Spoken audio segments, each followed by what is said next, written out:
Hello there, and welcome to this podcast, Hurr-Ian to Florida. It's a podcast about a father-son do-it-yourself team that drove to Arcadia, Florida to help out in the aftermath of Hurricane Ian. You can run on for a long time. Run on for a long time. Run on for a long time. I'm your host, Mitch Miller, and we're on day 3 here in Florida, right where the eye of the hurricane hit.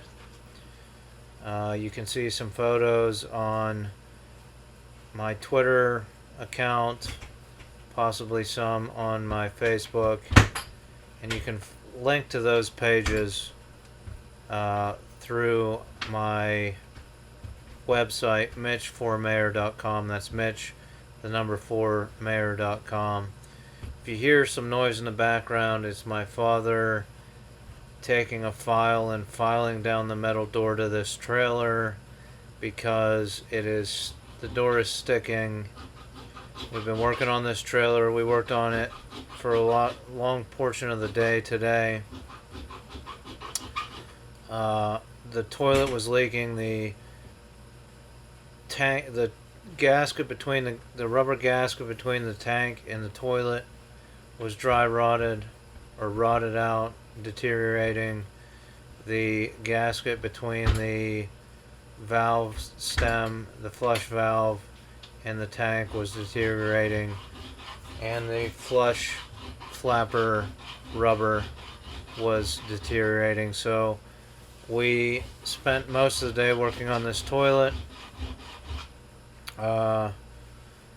We went to Ace Hardware, got $50 worth of parts that didn't work necessarily. I don't want to, but we had to go back into town to Home Depot and get the replacement parts that we needed, and it took us a good portion of the day, but we got the toilet fairly in good shape now, and it's important because we want to get this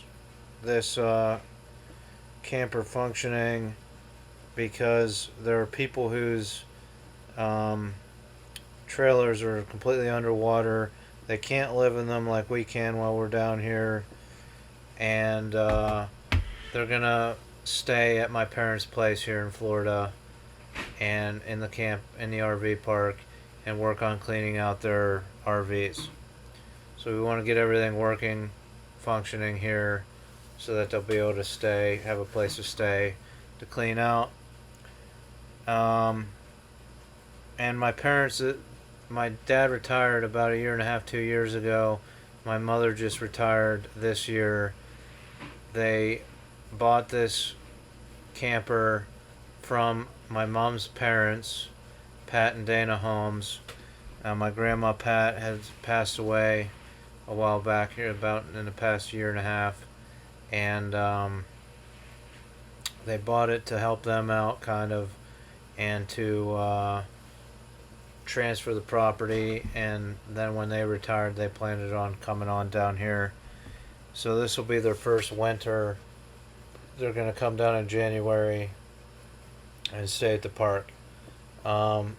So I learned some new stuff today working on this toilet. This whole trailer is, at least some of the trailer is plumbed with PEX piping. Now, PEX piping is a plastic flexible tubing that you can use for plumbing.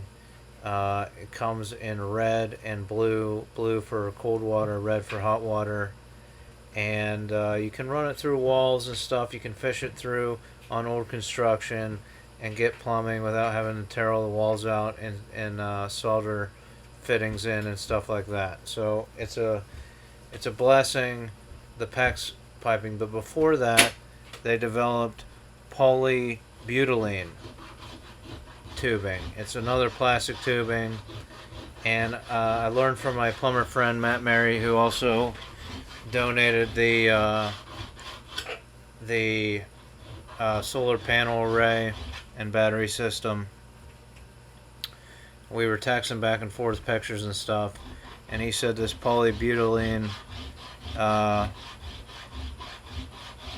is they federally outlawed it in 1995. They stopped making it.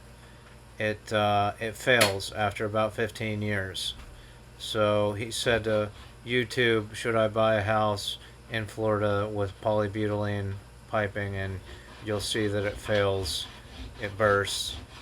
So this whole trailer might need replumbed here eventually. But we were just worried about the toilet situation for now. So, disclaimer, don't buy a house with polybutylene tubing running all of your water fixtures, because it will fail after 15 years, according to my plumber expert friend.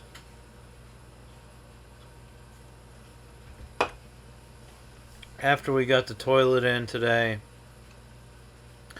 we fixed some of the siding up on the lanai roof that was popped out.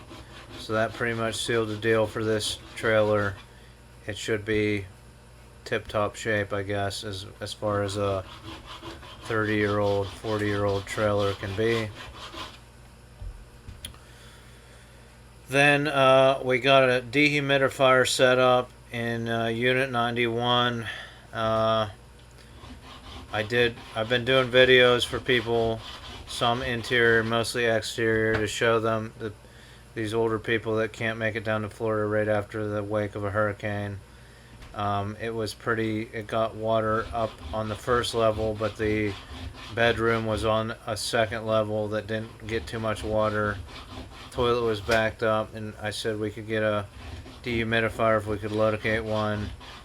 Luckily, Mary from Titusville, which is right near Franklin, where I'm from, she has a camper down here. She donated a dehumidifier to the cause, so we got that hooked up in there. Then we have another unit that we patched up, tarped up yesterday, that they had a bunch of meat in the freezer. So we went down with masks. We got the keys. Someone came down with the keys for that unit. And we bagged up the meat out of the freezer, which had started to refreeze because the power came back on, as we said. So we bagged up that meat and got that thrown out so they won't come into a horrible, disgusting meat situation when they come back to their... And that unit fared pretty well. It didn't get too much water.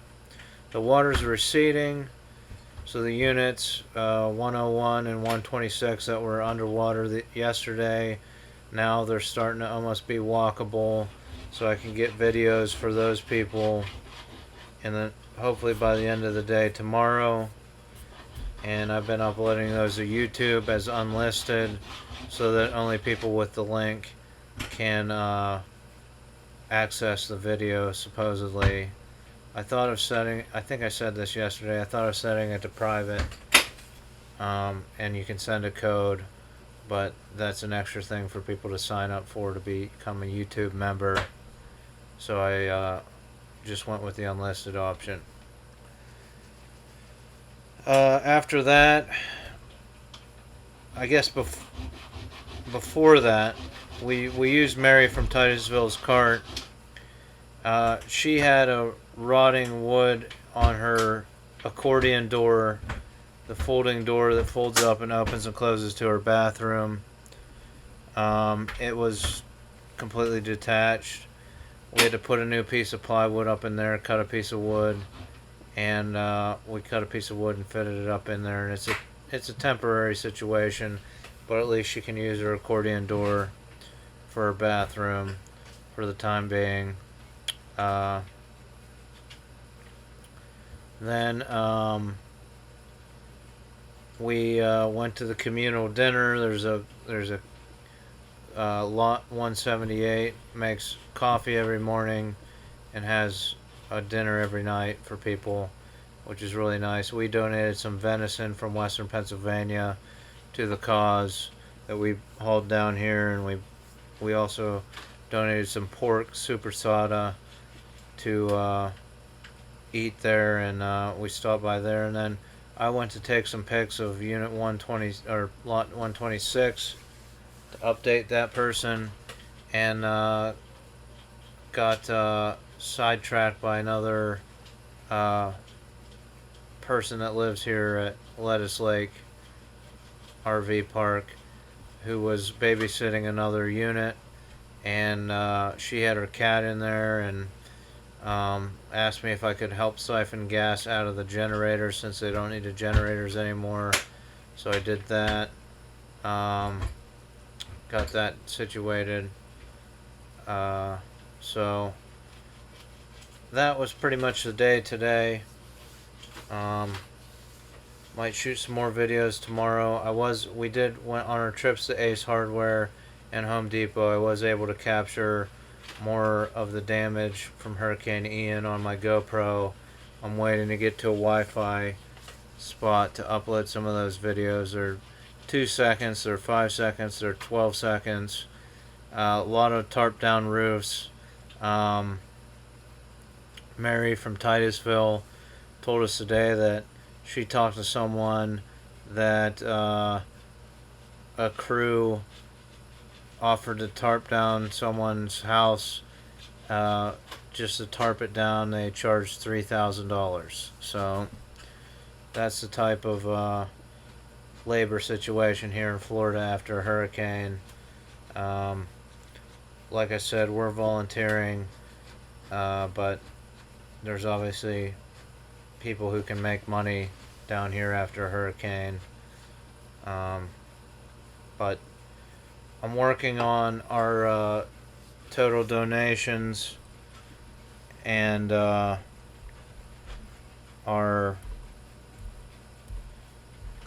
total expenditures. I can get you a number right now. Let me look at my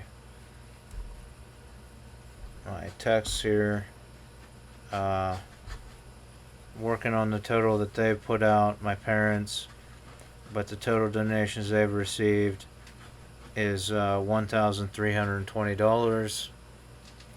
I've received $150 worth of donations.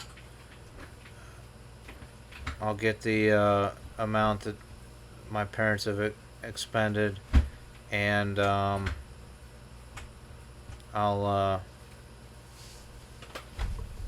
I expended personally $526 at the Home Depot on materials, and then you can follow along on my Twitter account for how much we spent on gas on the way down here. I pretty much flipped the bill for half of that. So if you'd like to make a donation, go to mitchformayor.com. That's Mitch the number for mayor.com. Any extra donations we could use to go to Puerto Rico or something like that, and help fix that stuff after a hurricane. I'd love to do it. This is interesting, being in a disaster area. It's a little overwhelming to see it, but I'm glad we came, and I'm glad we could help where we can. And it's just a hodgepodge of trying to do what you can in a day, coordinating with these cell phones and the Facebook and the YouTube, and trying to work it out and get what we can done down here. But I think we're doing good stuff, and I think overall it's helpful to these people who are old and helped help bring America to what it is. So, and they wanted to retire and have a place to stay in Florida. So I'd like to thank my sponsors, Krabby Kelly's. If you find yourself in Utica, Pennsylvania, stop by Krabby Kelly's, ask for a black hole shot. Get all your STDs at Krabby Kelly's. That's snacks, tobacco, and drinks. And thanks to Neon Grouse for giving me the week off. If you need a screen printed embroidered design at Neon Grouse, go to neongrouse.com. Thanks for listening.